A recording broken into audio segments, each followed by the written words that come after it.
Before we move back to the GameCube version, I just wanted to show off the different ratios from the Wii version to the GameCube version in comparison. Now, somebody actually asked if I could change it, but here it is when I edited it, and here it is when I haven't edited it. Yeah, I had to stretch the gameplay footage because this looks ridiculous. And now back to the GameCube version. What's going on, everyone? It's the Nisco. Welcome back to Resident Evil Remake. Last time we made it to the cabin in the woods, and now we're just going to take this crank and be on our merry way. Because we have places to get to. And we have quite a lot of things to get to. So, let us make sure we have everything. Healing item always helps. But the wind crest is something we really need. Uh-oh. Be careful. Something evil this way comes.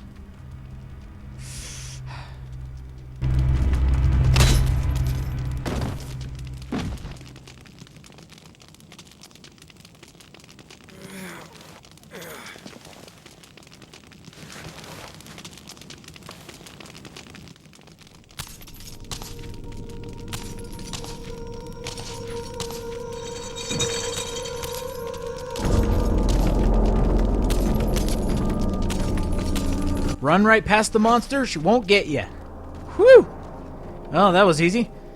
That was Lisa Trevor. We'll be meeting up with her, and it is a her, a bit later. Now, trying to get past that monster, she hits hard. I mean, one hit will take you one entire level of health down. They hit so hard, she hits so hard. And wow! I wasn't even trying for that one. Okay, mental note.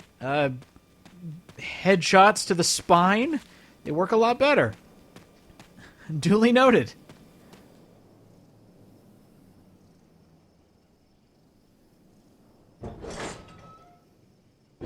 Now, here's the little Easter egg in the graveyard that I mentioned in the last episode. Make sure you have the wind crest, and over here in this grave, there's a place to put it. Aw, little bit poetic. And what do we get? The other crests. Another throwback to Resident Evil. So, let's go ahead and take these. And for Chris's scenario, just be sure you have 3 spots open. One more. The sun crest. Oh, no birds! Yeah, the crows don't do much damage, and if they do attack you, just, swat them away. But on the back, there's buttons to press, and they make indentations. Or, as the game calls them, protruding lines. Here's one with 3. I love how it just has to, spin it all the way around just so we can see it. It's like, oh, look at this! Look at it protrude! All because you pushed a button. And now, to use them. The star. The sun, and the moon, to get the best weapon in the game, the magnum. Oh my gosh. Such a good weapon. One hit kills for pretty much every enemy except bosses, but it does so much damage. The only problem is there isn't a lot of magnum ammo to go around for the entire game, so use it sparingly while you have it. But when you do have it, unleash hell upon these undead bastards. It is, it's so empowering. And the knockback is a little bit less for Chris than it would be for Jill, since I guess he can handle a gun more. But the recoil is it recoil? It's either throwback, recoil, I don't know, gun terminology. But it's better handled with Chris than Jill, but she knows her way around the Magnum, too.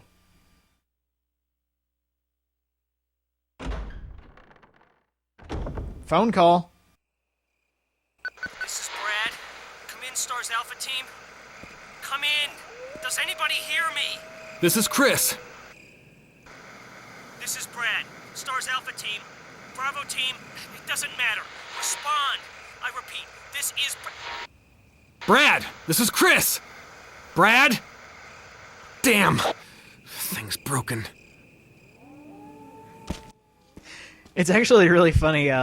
If you play the old-fashioned Resident Evils, it was kind of in that time where it was almost unheard of to, like, curse in a video game.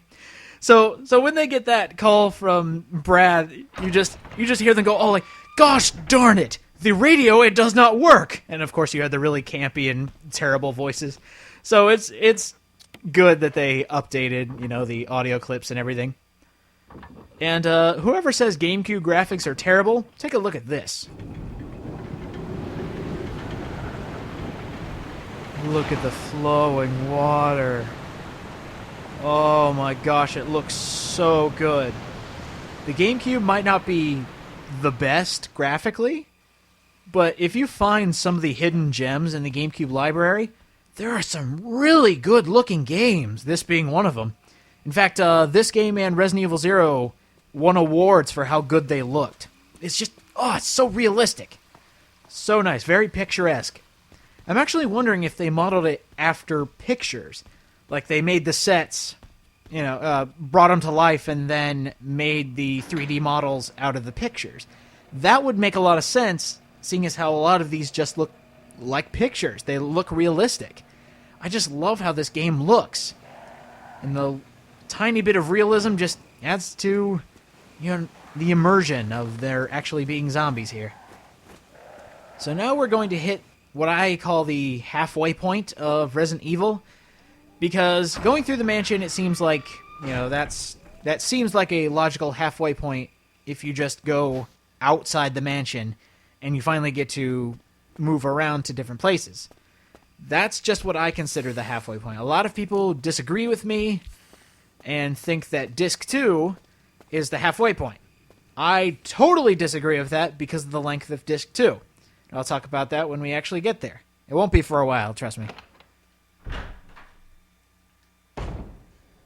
Welcome to the garden house. Or the other cabin, whichever you wish to call it. And, can I combine these? Okay. Mental note. You cannot combine red and blue herbs. Speaking of which, that is a new herb type.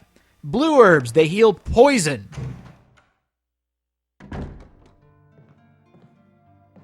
Blue herbs are very special in the fact that they only show up at this point. And it's kind of cool that they thought of this, because if you get bitten by Yawn, the snake, and get poisoned, you don't get blue herbs for a really long time. So I guess this is a way to ensure that you're introduced to them now, since you are past the point where you couldn't originally be healed by them.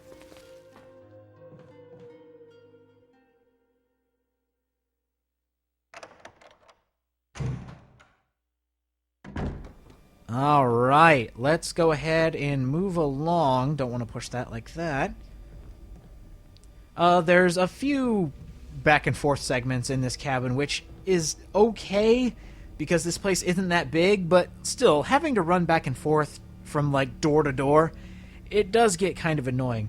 This is one of the cooler segments, though, and it really shows off the graphical capabilities of the GameCube. By the way, this is one of my favorite camera angles coming up here. Spider! Ah! Kill it dead! Oops. Reload. Kill it dead! Oh, still up. Kill it dead. Nope, still up. Ah, kill it dead. Oh, no. Yeah, you gotta watch out for the poison. It just spills out of their back abdomen, or whatever that's called. Here's for a puzzle later. Light these up and you'll see a specific image in a specific color. Make note of these. This is actually one of the few games where I actually have to get a pad and paper to write down these clues for puzzles later. Because my short-term memory, terrible. My long-term memory, a little better. But for stuff like this, it's pretty terrible. So if you need to, there is no shame in using a pen and paper. In fact, I love games that make you use real-life items to solve puzzles. Like a pen and paper, and like, probably the best example was 999 for the DS. I loved having to get a pad and paper and write down puzzle solutions. Luckily, they fixed it in Virtue's Last Reward, and it's such a good series. Go play it if you have a DS and 3DS. So there's your 3 hints to a later puzzle, and here's where it all comes together. But...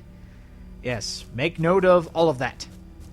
And make note of that ass. And don't worry about this spider. He won't come down unless you shoot him down. And his range is awful. So you won't have to worry about him. What are these posters back here? No worries.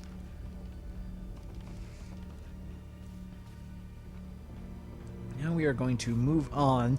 Really the only thing you needed in here, if you're just speeding through the game, all you needed was the red book. Everything else, you don't have to get. What is in here, actually? Green herb. Or green and blue. Oh, okay. That's cool. Let me go switch around my items real quick. Be right back.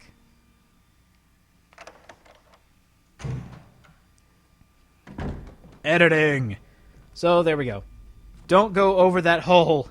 There is a good reason I pushed this box over, is so you wouldn't go through the hole, or so I wouldn't go through the hole.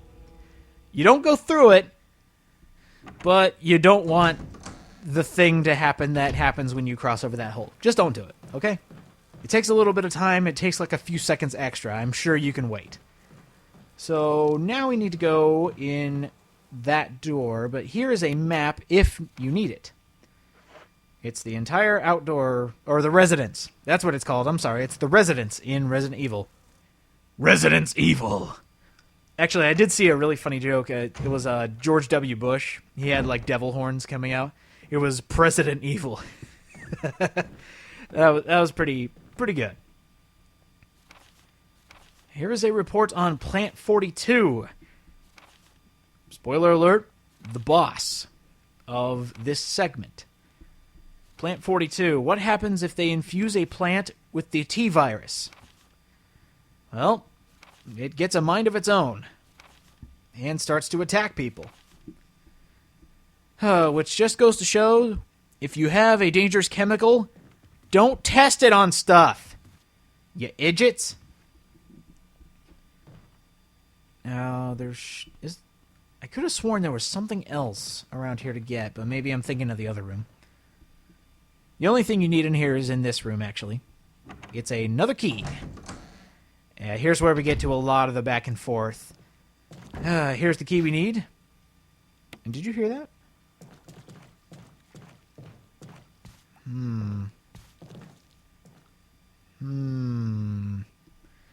Thought I heard something. Oh, I did. A zombie. Whoa! Whoa! I thought you were farther away! Dang it. Ah, shoot. Did I kill him? Oh, well.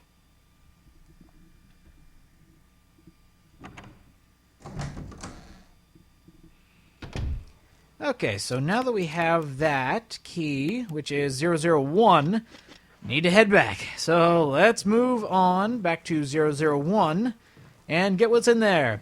I wonder if it'll be a key. And by the way, this is called skiing. I can't believe I haven't showed this off earlier. Skiing. It's basically when you tap the go button a lot, and here's why you don't go over this hole. Yeah, just tapping the run button, you can just glide across the floor. It is so funny.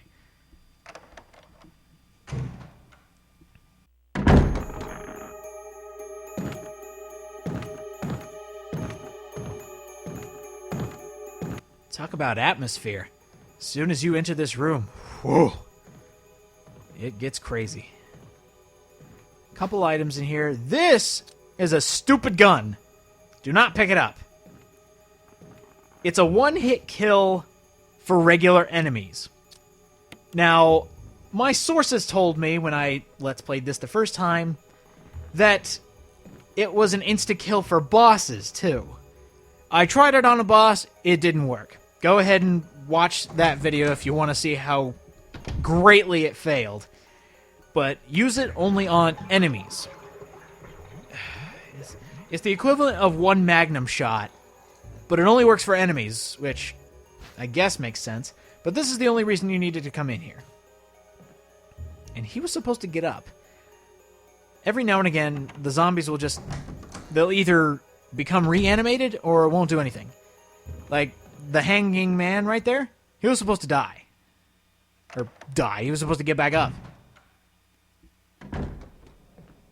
Alrighty. Be right back.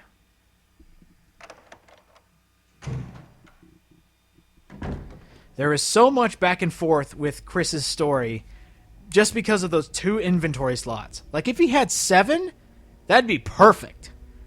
I could get around 7, but 6? They're kind of short-handing me. Now, 6 inventory slots is something that happened in Resident Evil 0, but you actually had 12, because you had 2 characters that could carry 6 items apiece. And this right here is the control room key, and apparently the back end has nothing interesting about it, but the front end, it totally does.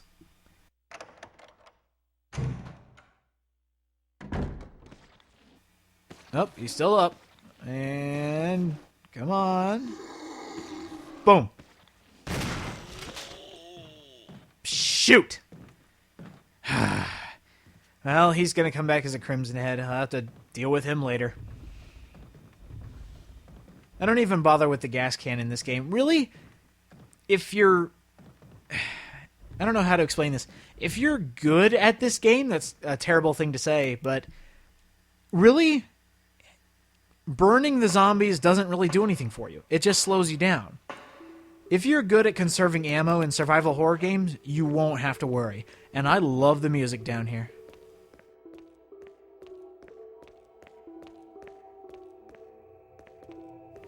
It's really calm and water-like. Like, this is music I would use when there's a water level coming up. Which, by the way, spoiler alert, water's coming up. I just like listening to this. And having to do this simple block-pushing puzzle. Crate-moving puzzle, whatever you want to call it. It's still blocks. And by the way, tell me if this is impossible or not.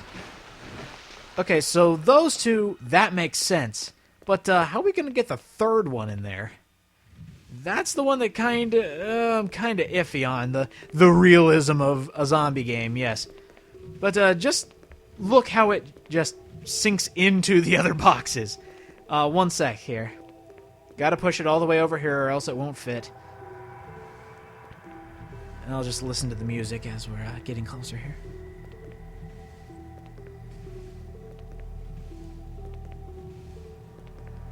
And check this out. Yeah, right. Because now they're supposedly wedged in together so they won't move. That's the believable part. It's just getting in there. Whoa, water. Oh, wow. I might want to get this while I'm here. And there we go. Back on fine. And, uh-oh. It's water. What could possibly go wrong?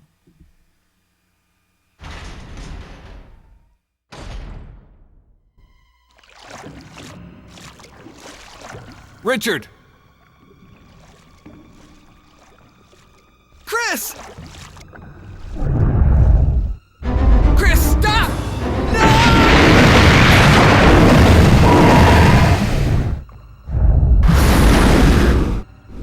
Richard. It's gotta suck to be the character that will always die. There is no way to save him. In Jill's story, there was no way to save Richard. I mean, you could save him from the poison, but then he died in another manner, which you can watch for yourself. And in this one, eaten by sharks. Rather majestic jumping sharks, if I must say so. Uh-oh. Music's getting nuts. Uh-oh. Uh-oh. Let's just say that if you're where the sharks can get you, you'll have the same fate as Richard. One hit kill, you can't avoid it. But if you're up where I was, you won't die. So, we actually did a lot in this episode. So I think I'm going to end it off here. We'll get some really good camera angles while walking around this part of the complex. So, next time on Resident Evil Remake, I want to go swimming with some sharks. See you guys next time.